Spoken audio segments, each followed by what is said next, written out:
छात्रों का दबाव था और आम जनमानस का दबाव था। सरकार की बहुत किरकिरी हो गई थी। अब उनको डैमेज कंट्रोल करने के लिए अपने उनके शिक्षा मंत्री को इस्तीफा देना पड़ा। अगर वो न्यायप्रिय होते, अगर उनके अंदर नैतिकता होती, शिक्षा मंत्री के अंदर अगर नैतिकता होती, वो शायद पहले ही इस्तीफा उन्होंने दे देना चाहिए था। लेकिन ये छात्रों की जीत है, युवाओं की जीत है और देश के आम नागरिक की जीत है कि उनको दबाव में इस्तीफा देना पड़ा। क्योंकि ये पेपर लीक वाली सरकार, ये नौकरियों में भ्रष्टाचार वाली सरकार अब चलने वाली नहीं है। अभी तक लोगों ने सहन किया, अब मुझे लगता है देश की जनता इनको माफ़ करने वाली नहीं है, क्योंकि इन्होंने देश के युवाओं के साथ बहुत अत्याचार कर लिया, उनके भविष्य को बहुत अंधकारमय कर दिया। अब देश का युवा जाग चुका है, अपने अधिकार को पहचान चुका है, इसलिए जो है कि अब वो इस लड़ाई को लड़ के रहेगा।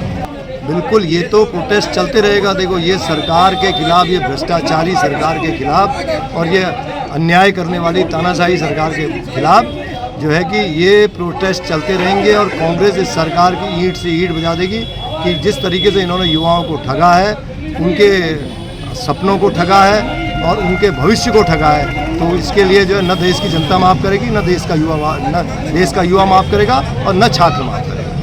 और उनके साथ जो है उनकी निर्मम पिटाई की गई, उन पर आंसू गैस के गोले भी छोड़े गए और उन छात्रों ने देखिए संसद घेराव का ये कार्यक्रम जो रखा था और उसमें उन्होंने सफलता भी पाई है। करीब 1-1.25 लाख छात्र जो है संसद का घेराव करने गए हैं। और सबसे बड़ी बात है, आप लोगों ने देखा होगा कि हमारे देश के प्रधानमंत्री जो है वो पिछले दरवाजे से वहाँ से भाग गए। उनको डर था कि कहीं यहाँ जो है मेरे खिलाफ भी लोग ना हो जाए। तो देखिए, वो हमारे प्रधानमंत्री हैं तो उनकी ड्यूटी बनती है। धर्मेंद्र प्रधान जी का जो इस्तीफा है वो आज नहीं, वो तो शुरू से ही उनका इस्तीफा मंजूर हो जाना चाहिए। भाई देखिए, पहले भी जब अगर किसी मंत्री के अधीन कोई कार्य में अगर गलत कार्य पाए जाते हैं तो उनको इस्तीफा देना पड़ता है। तो धर्मेंद्र प्रधान जी ने जो इस्तीफा नहीं दिया, तो इसमें जो हमारे राहुल गांधी जी का भी बहुत बड़ा योगदान है और जो हमारे कांग्रेस जनता दल पार्टी है उनका भी बहुत बड़ा योगदान है कि छात्र बल के सामने जो है कोई टिक नहीं सकती। अब ये तो कहते हैं, आपने देखा होगा जब छात्रों की पिटाई हो रही थी तो कुछ लोग मस्जिदों में जा रहे थे, कुछ लोग जो है गुरुद्वारों में जा रहे थे। आपने देखा होगा कि जब ये हमारे मंदिरों में जाने लगे हिंदू का, जो जिसको हम मानते हैं भगवान को, तो वहाँ हमारे लोगों को आने नहीं दिया गया छात्र छात्राओं को। भाई छात्र तो किसी भी धर्म के हो सकते हैं, हिंदू, मुस्लिम, सिख, ईसाई सारे धर्म के छात्र उसमें हैं। लेकिन इन्होंने उनके साथ जो है बहुत गलत व्यवहार किया और उसका नतीजा आज जो है प्रधानमंत्री नरेंद्र मोदी जी ने भुगता है। उनको अपना एक महत्वपूर्ण सहयोगी, उनके खासम खास को जो है जनता के दबाव में, छात्रों के दबाव में, युवाओं के दबाव में और हमारे जो है नेता प्रतिपक्ष के दबाव में जो है उनको इस्तीफा देना पड़ा। आपको मालूम होना चाहिए कि जो है भारतीय जनता पार्टी जो है ये सरकार चला नहीं सकती। विरोध करने में और ये विपक्ष में इनकी भूमिका ज़्यादा अच्छी रहती है। ये पढ़े लिखे कम लोग हैं। भाई देखिए, आप इनकी डिग्री उठा के देख लीजिए कौन कितना पढ़ा लिखा है। ये मुझे लगता है 8 पास भी है नहीं है, भगवान जाने।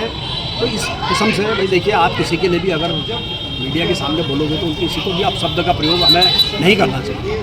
जिस तरीके से हमारे छात्रों के साथ जो अनहोनी हुई थी, जिस तरीके से हमारे छात्र अपना मतलब शांतिपूर्ण ढंग से प्रदर्शन कर रहे थे, तो भाजपा की तानाशाही सरकार जो है उन्होंने हमारे बच्चों पर लाठीचार्ज किया। कई बच्चों की उसमें हमारी देश की बेटी इसमें शहीद भी हो गई। हम तो उसको शहीद ही बोलेंगे, क्योंकि देखिए, अगर छात्र अपना अधिकार मांग रहे हैं और आप उनको अपना अधिकार नहीं दे रहे हैं तो कहीं ना कहीं आपकी सिस्टम व्यवस्था जो है उसमें कहीं ना कहीं कोई कमी है।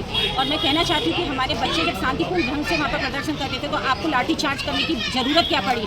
आप कहते हैं कि कांग्रेस जो है तानाशाही सरकार है। आप सरकार में, आप सत्ता में, आप सरकार आपकी सब कुछ होते हुए अगर कांग्रेस तानाशाही है तो इसका मतलब आपका देश में रहना बेकार है। आपको मैं कहना चाहती हूँ कि देश के जो हमारे प्रधानमंत्री माननीय नरेंद्र मोदी जी हैं उनको इस्तीफा दे देना चाहिए। आप कह रहे हैं कि नैतिकता के आधार पर हमारे धर्मेंद्र प्रधान जी ने, शिक्षा मंत्री ने इस्तीफा दिया। शर्म आनी चाहिए आपको नैतिकता के आधार पर कहते हुए। अगर आपके अंदर नैतिकता होती तो आप जब बच्चे हमारे वहाँ पर अनशन में बैठे हुए थे, बच्चे हमारे धरने पर बैठे हुए थे, तभी आपको इस्तीफा दे देना चाहिए था। क्योंकि देखिए, हर माँ बाप चाहते हैं कि हमारा बच्चा कहीं ना कहीं अच्छी पोस्ट में जाए। हर माँ बाप की एक आशाएं होती हैं। माँ बाप अपने बच्चों को पढ़ाते हैं, लिखाते हैं कि कल को हमारा बच्चा ऑफिसर लाइन पर जाएगा।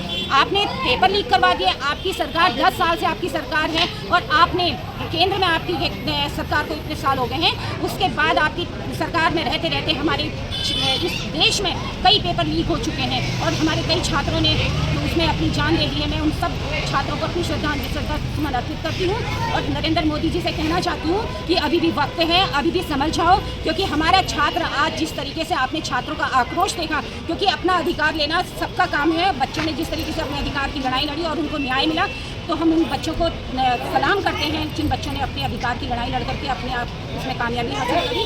और मैं फिर कहना चाहती हूँ कि भाजपा सरकार से कि अभी भी समय है, चेत जाए, क्योंकि जनता ने आपको दिखा दिया कि जनता सबसे बड़ी होती है, जनता सर्वमान्य होती है। जनता के आगे बड़े बड़े नेताओं को भी झुकना पड़ता है। एक संवैधानिक पद में बैठा व्यक्ति अगर हमारे बच्चों को गाली दे रहा है तो समझ लीजिए कि उनके अंदर बिल्कुल भी नैतिकता नहीं है, उनके अंदर बिल्कुल भी समझदारी नहीं है। वो हमारे छात्रों को, हमारे बच्चों को गाली दे करके संबोधित कर रहे हैं, तो उन्हें शर्म आनी चाहिए ऐसी भाजपा सरकार को। एक तरफ आप हिंदुत्व की बात करते हैं, एक तरफ आप सनातन धर्म की बात करते हैं। आप जब हमारे बच्चों का सम्मान नहीं करते, हमारे छात्रों का सम्मान करते, क्या आपके घर में बच्चे नहीं हैं? आपके बच्चे नहीं हैं, आपकी बेटियाँ भी होंगी, आपके बेटे भी होंगे। आप दूसरों के बच्चों को गाली देने से पहले अपने घर में अपने बच्चों को, क्योंकि आज आप अगर छात्रों को गाली दे रहे हैं तो कहीं ना कहीं वो गाली आपके बच्चों को भी मिल रही है।